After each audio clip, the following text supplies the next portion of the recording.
Recorded Books presents an unabridged recording of More by Austin Clarke, narrated by Robin Miles and directed by Stephen Mossbleck. Thursday. Coming out of the dream, the bells are ringing, and she holds her breath, trying to find out the reason for the ringing of the bells, trying to remember when she heard the bells ringing like this, blang, blang, blang, blang, coming through the trees in the darkened park, blang, blang, blang, blang, and waking to this music. She's entering full consciousness and can remember how the trees look. Straight and black from the ground to the first flaring out of limbs, dead now on the thin layer of snow that whitens the ground in these cold, teeth-shattering mornings of winter, which she hates, even after 30 years living in Canada. Blang, blang, blang, blang, and she remains in the cold bed. And then she turns to lie on her back, and this makes her look up into the dark ceiling, and then all around her with the eye of a periscope, unable still to pick out the furniture in the room, or see the breaking outline of morning light, or the lights of a passing car, or police cruisers, numerous as ambulances in this neighborhood, in Moss Park, numerous as black squirrels scampering over the white grass of the sleeping park. And she imagines that the ambulances are returning empty-handed in the dead of night, with silenced siren, without a homeless man with no job, and with no overdosed sex-working woman strapped down in the back, with tubes from their nostrils pinned to their chests, down the front of their clothes pulled roughly aside to accommodate the thin, life-giving plastic tube. But even so, the ambulance moves with the same speed and emergency over the thin-coated white street, spewing snow and paper cups like grass from a lawnmower in summer, just as she is coming out of it now. Coming out from the dream she's having, coming out of the warm clutch of that man.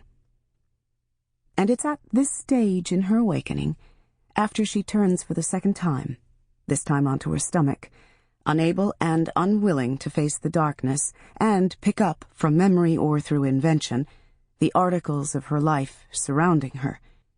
Chair and table, linoleum cloth on the table used as a desk for writing letters to that man, her husband, lost or buried somewhere in America, in Brooklyn, where he went to find permanent employment.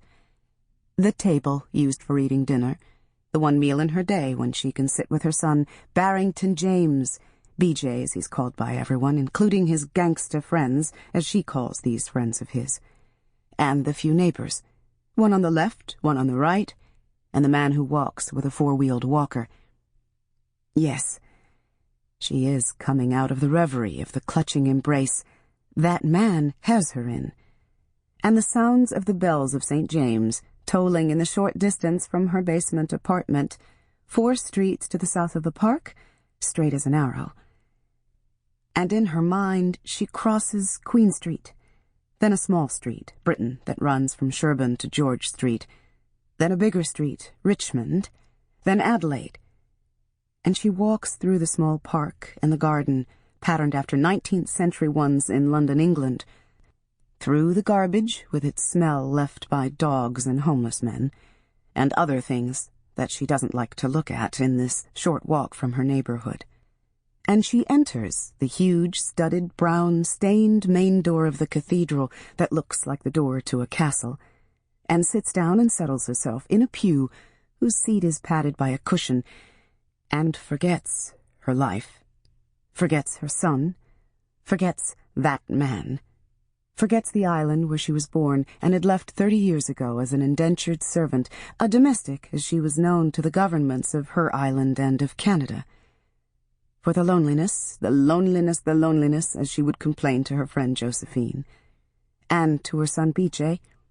Not that she was having a discussion with him, for she had not become so Canadian that she would sit down and reason with him, for he was a child, and she told him what to do, simple as that, the way it was done where she came from.